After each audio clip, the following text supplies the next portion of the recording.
Komið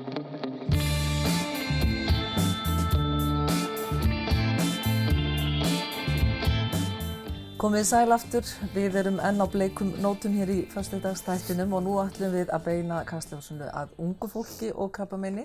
Þau eru hingað komin Sara Ómarsdóttir og Jonni, ég ætla bara að fá að kalla þig Jonna því að þannig þekkið við best. Velkomin bæði tvö. Takk.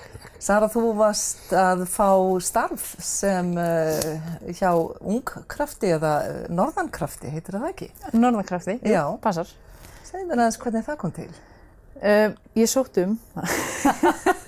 og var ekki hafnað. Nei, þetta sem sagt svona angi, byrjaði síðasta vetur í samstarfi með Krabbameinsfélaginu og bara hópur út frá krafti fyrir ungt fólk, 18–45 ára og það sem sagt verið að reyna að sinna núna þörf sem bara var kallað á út á landsbyggðina og kraftur ætlar að taka þátt í því og ég var ráðin inn í 30% stöðu og svona að koma þess á laggirnar. Kraftur 20 ára gamalt í ár, það ekki? Þetta félag sem stofnað utan ungt fólk með krabbamein á höfuðborgarsvæðinu kannski fyrst til að byrja með, það ekki? Já, ekki? Nei, ég held að það ekkert verið eitthvað sérstaklega í kringum höfuðborgarsvæði, en þetta var svona til að svara þörfinni fyrir unga fólki. Að það hefur svolítið loðað við krabbamein að það eldra fólk sem greinist með þetta og það var ekki sérstaklega haldið utan unga fólki endilega. Og það fann sig kannski ekki alltaf í þeim lausnum sem voru boðið á þeim tíma. 20 ára er náttúrulega svo langur tími. Og þannig að... Já, eðlilega. Þið hafið bæði greinst með krabbamein. Jóni, þú varst nú einmitt í þætti ungu krabbamein. Og þú ert að koma inn núna sem sjálfboðaliði inn í Norðankraft, ekki? Já, ég ætla bara svona aðstoða Söru og bara með að undirbúa hittinga og svona finna út hvað við gerum og ég hjálpa til eins og ég get. Já, það veitir ekkert af. Nei. Hvernig sjáu þetta fyrir ykkur? Hvernig verður starfsemi Norðankrafts? Sko, við náttúrulega vonum að þetta bara vaxi og dafni og við getum hjálpað ungu fólki eins og okkur á landsbyggðinni að sækja sér það sem þarf, deila boðskap og fræða og búa til svona punkt þar sem allir geta hist og verið þeir og notið lífsins pínu. Þetta snýst ekki bara að tala krabbamein og veikindi? Nei. Við lífið núna og við erum ung. Það hægt að gera ýmislegt á þessum að tala veikindin og bara gera eitthvað meira, eitthvað skemmtilegt. Finnið þið að það myndast einhver annar svona einhver sameiningakraftur þegar þið talið til dæmis saman að þið eigið eitthvað sameiginlegt og getið talað út frá þeim punkti. Þú greindist með brjóstakrabbamein, var það ekki? Fyrir hvað? 3 árum? 3 árum. Já. Bara finnið þið að þið eigið það sameiginlegt? Já, ég meina, þó til 2 ólíkir staðir þá þetta alveg margt sameiginlegt, sko. Já, húmórin breytist líka. Maður getur svona tekið húmórin upp á annað stig þegar maður að spjalla þegar maður tengir. Já. Og bara hlæjaði fyrir utan að því að fylgifiskur minnisleysi og maður ekki alveg með á nótunum oft. Að við vorum að rifja upp fyrir hluti og varum 2 álíka góð, sko. Það eru svona hlutir líka sem kannski aðrir tengja ekki við en við getum tengt, sko. Já, en þetta svo mikilvægt þetta með að lífið núna og fyrir suma það bara frasi en fyrir ykkur það allt annað. Algjörlega. Hvað það fyrir ykkur? Hvernig nýtið þið tímann öðruvísi? Það bara, eins og segi, njóta hvern dags og gera alltaf eitthvað skemmtilegt líka og eins og segi, bara lifa lífinu. Maður verður rosalega hræddur þegar maður greinist með krabbamein, það ekki? Já, þú ert bara að deyja.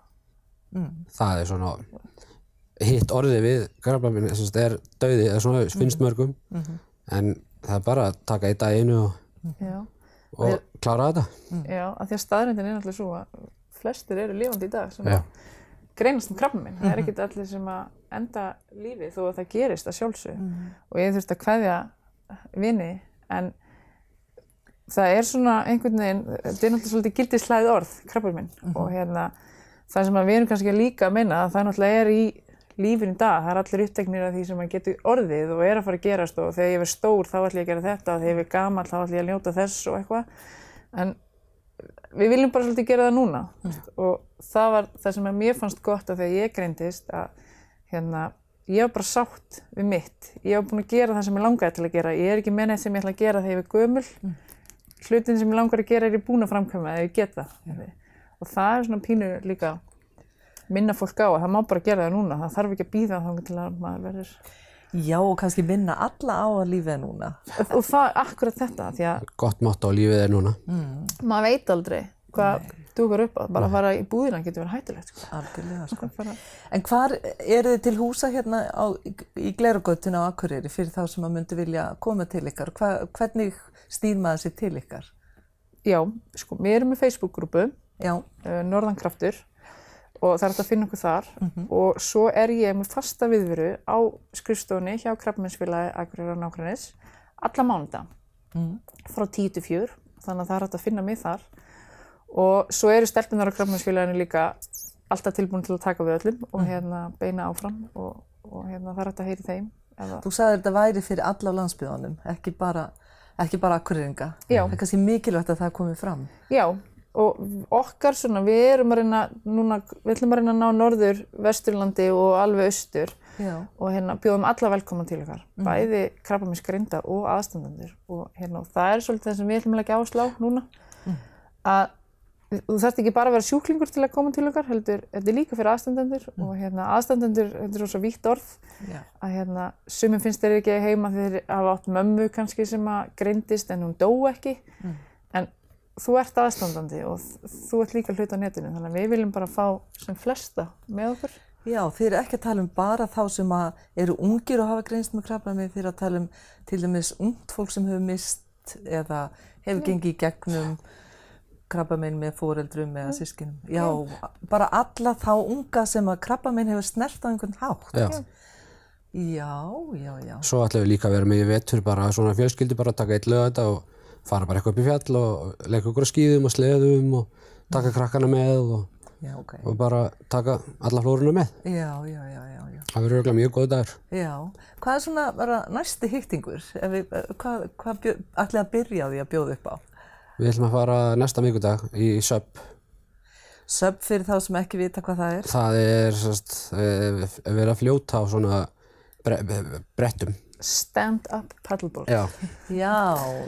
Á svona stóru brimbretti í rauninni. Já, það hljómar vel. Já, Sigga í Adventure North ætlar að taka á móti okkur og við ætlum að reyna þessi fyrir þá sem ekki hafa prófað, þá var hún með allan búnað og galla og allt fyrir okkur. Bara að gera mæta og má taka einn með sér. Það má taka einn með sér? Já. Og það er það er alltaf þessi pluss eini aðstandandinn, sko. Já. Ég tók vinkonu mína með mér daginn, við vorum að hittast hún í fyrsta skipti og byrja það og hún taldi sig vera bara svona auka en hún og mömmu sem að greindist með brjóstakrabbamein og hún er besta vinkonu mín og gekk í gegnum þetta með mér, þannig að hún er aðstandandi. Já. Og þetta er svona... Þetta er mjög áhugaverð nálgun fyrst hjá okkur. Og ég ætla að taka son minn með mér, þannig að hann ætlar að prófa. Já, svo er bara að hvetja alla sem á okkur hlusta og tengjast krabbameini á einhvern hátt að koma og hitta ykkur. Við ætlum að fara núna upp á spítala og hún Rakel Hinriks, hún ætlar að fara fyrir okkur og við ætlum að fá aðeins innsýn inn í það sem að fólk á rétt á og hvað býður þeirra eftir að hafa greinst með krabbamein. Ég ætla bara að þakka ykkur fyrir komin og gangi ykkur sem allra best með Norðan Kraft. Takk fyrir. Og við ætlum að fá aðeins að vita hvað býður okkar sem greinist með krabbamein. Takk. Takk.